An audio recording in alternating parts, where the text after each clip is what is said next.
দর্শক আসসালামু আলাইকুম। খুব দুঃখজনক একটা ঘটনা।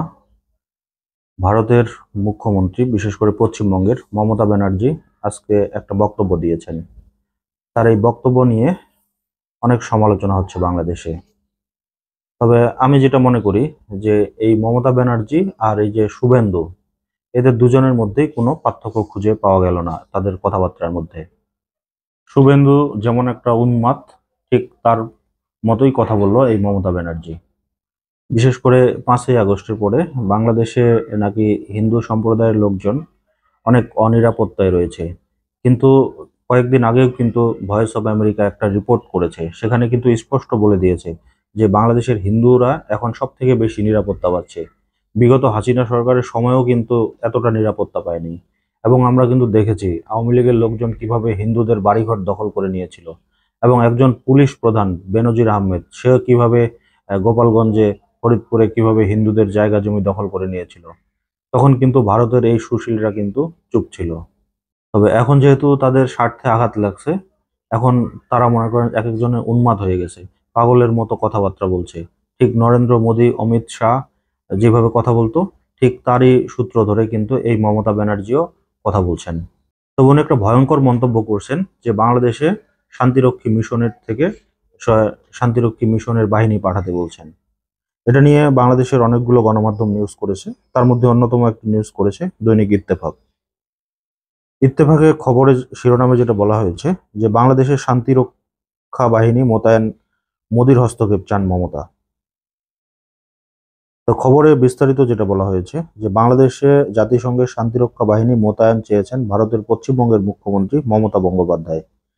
সেই সঙ্গে বাংলাদেশের সংখ্যালঘুদের নিরাপত্তা নিশ্চিতে ভারতের প্রধানমন্ত্রী মোদির ব্যক্তিগত হস্তক্ষেপ দাবি করেছেন তিনি।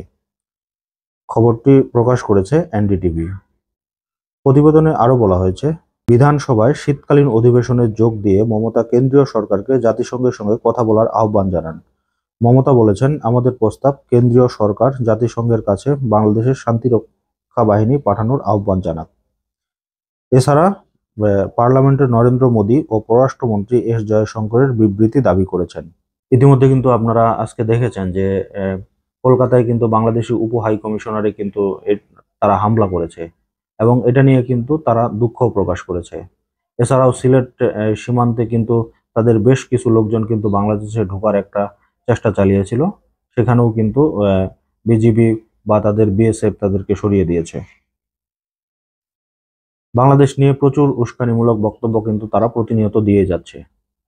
খবরে আরো যেটা বলা হয়েছে, বাংলাদেশ নিয়ে সংসদে বিবৃতি দেন প্রধানমন্ত্রী, যদি তার কোনো অসুবিধা থাকে তবে পররাষ্ট্রমন্ত্রী বিবৃতি দিক। বাংলাদেশের পরিস্থিতি নিয়ে আরও একবার তার দল ও সরকারের অবস্থান স্পষ্ট করে তিনি জানান, এ বিষয়ে সিদ্ধান্ত নেয়ার এখতিয়ার রাজ্য সরকারের নেই, তাই এ বিষয়ে কেন্দ্রীয় সরকারকেই মেনে চলতে হবে আমার জানা মতে। বাংলাদেশে ভারতীয়রা আক্রান্ত হলে তার সরকার তা সহ্য করবে না বলে জানিয়েছেন মমতা।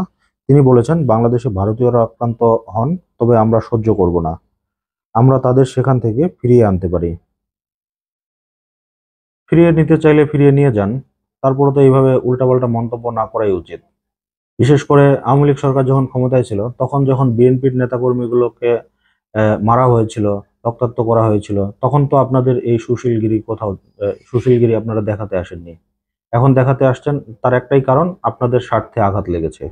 মমতা আরো বলেন, আমাদের পরিবার প্রিয় মানুষেরা বাংলাদেশে আছে, ভারত সরকার এই বিষয়ে যে অবস্থান নেবে আমরা তা গ্রহণ করব। কিন্তু বিশ্বের যে কোনো প্রান্তে ধর্মীয় কারণে কেউ অত্যাচারিত হলে আমরা তার নিন্দা জানাই।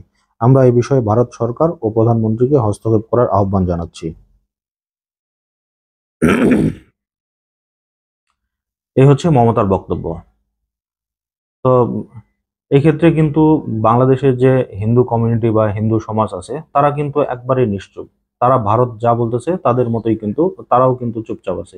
তারা কিন্তু দেখছে যে যারা হামলার শিকার হয়েছে, তারা কিন্তু সব রাজনৈতিক কারণেই হয়েছে।